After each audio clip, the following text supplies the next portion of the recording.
एक कश्मीरी पंडित के लिए घाटी में फिर से जाना, वहां जाकर चुनाव लड़ना, वहां लोगों के लिए काम करना और वो भी आतंकवादियों के गढ़ में, ये कोई आसान बात नहीं है। कम से कम नेताओं के लिए हर समय जान का खतरा रहता है। पिछले साल ठीक यही समय था जब अनंतनाग में कांग्रेस से जुड़े कश्मीरी पंडित सरपंच अजय पंडिता की आतंकियों ने हत्या कर दी थी। अब बीजेपी नेता राकेश पंडिता की हत्या से कई गंभीर सवाल उठे हैं। सवाल यह है कि आखिर ऐसे कश्मीरी पंडितों की सुरक्षा का भरोसा कैसे बनेगा। ये तो जम्मू कश्मीर प्रशासन की जिम्मेदारी है कि वो इनकी सुरक्षा की पूरी गारंटी ले, नहीं तो आगे फिर कौन अपनी जान जोखिम में डालेगा। 1990 के दौर को लोग अब तक भूले नहीं हैं और अगर यही माहौल रहा तो फिर सब यही कहेंगे कि 3 दशक बाद भी कश्मीर में कुछ नहीं बदला।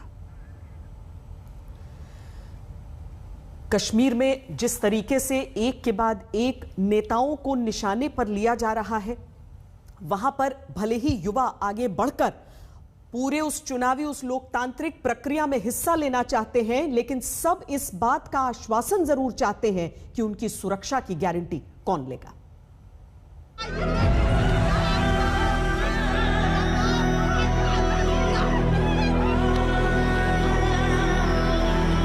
31 साल हो गए, लेकिन कश्मीर घाटी में आज भी कश्मीरी पंडित होना गुनाह है। त्राल में राकेश पंडिता की हत्या से उन सभी दावों ने दम तोड़ा है, जिसमें घाटी को फिर कश्मीर पंडितों से आबाद करने की बड़ी बड़ी बातें की जाती है। राकेश पंडिता जो है एक विस्थापित कश्मीरी पंडित थे। जम्मू से वो कश्मीर गए, वहां पे चुनाव लड़ा, वो भी जो आतंकवादियों का गढ़ माना जाता है, त्राल इलाका दक्षिण कश्मीर के पुलवामा जिले में, वहां पर उन्होंने चुनाव लड़ा, चुनाव जीते और वहां की जनता की सेवा भी की और अब जो है वो शहीद हो गए हैं। तो देश की सरकार को इस चीज़ का संज्ञान लेना चाहिए। जो बड़े बड़े दावे हो रहे हैं कि कश्मीरी पंडित समुदाय को घाटी में ससम्मान जो है वापस ले जाया जाएगा, आखिर उन दावों का क्या है। अगर वहां पर चुने हुए राजनीतिक एक्टिविस्ट भी अगर सुरक्षित नहीं है तो आम लोग कैसे सुरक्षित होंगे। ये तो राकेश पंडिता जैसे कश्मीरी पंडितों की हिम्मत थी, अपनी जन्मभूमि के लिए जज्बा था कि वो हर खतरे को जानकर भी बहादुरी के साथ हालात बदलने फिर से निकले थे। लेकिन जब ऐसे लोगों की जान की सुरक्षा का कोई भरोसा नहीं है तो फिर दूसरों की भी हिम्मत टूटती है। ऐसे माहौल में कैसे कश्मीरी पंडित वापस लौटेंगे।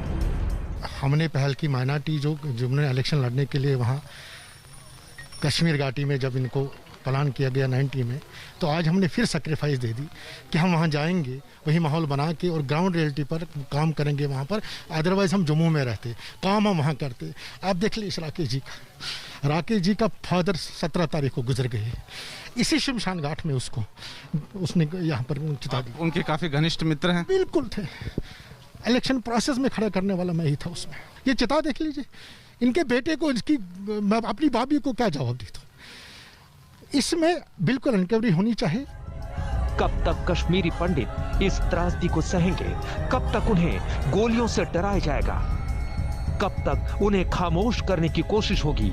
31 साल से तो यही चल रहा है। 1989 से घाटी में कश्मीरी पंडितों की हिट लिस्ट बनाकर टारगेट किलिंग शुरू हुई थी।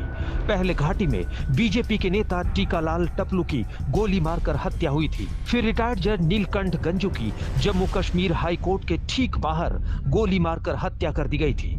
इसके बाद पत्रकार और वकील प्रेमनाथ भट्ट की अनंतनाग में हत्या हुई। इसके बाद कश्मीरी पंडितों को पलायन करने पर मजबूर कर दिया गया। सिर्फ जनवरी 1990 में 75,000 से ज्यादा कश्मीरी पंडित परिवार घाटी से पलायन कर गए। फिर 1990 से 1992 के बीच 70,000 से ज्यादा और कश्मीरी पंडित परिवार अपने घरों को छोड़कर घाटी से बाहर विस्थापित होने के लिए मजबूर हुए। पूरी कश्मीर घाटी में मुश्किल से 800 कश्मीरी पंडित परिवार ही रह गए थे, जिन्होंने इन 3 दशक में किसी तरह से घाटी में खुद को बचाया। पिछले 31 साल से हमारी माएं, हमारी बहनें, हमारे बुजुर्ग पिता चीख कर थक गए, रो कर थक गए। हमें नहीं चाहिए पॉलिटिकल पार्टीज की सांत्वना।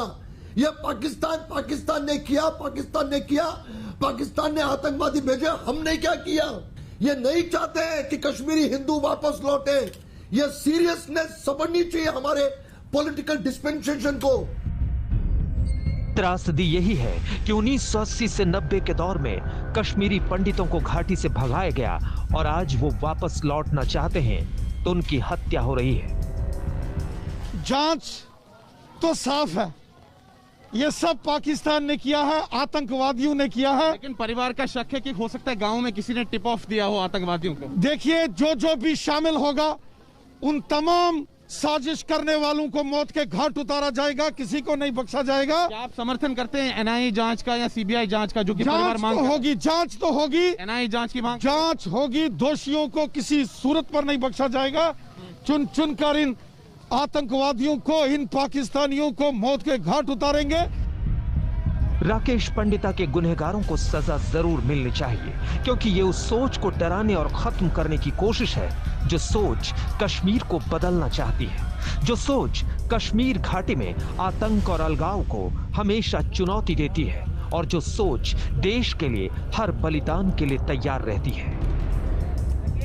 आज तक ब्यूरो।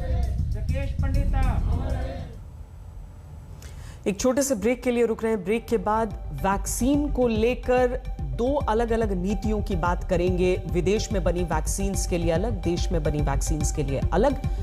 इसमें क्या संतुलन हो सकता है? रहिए खबरदार।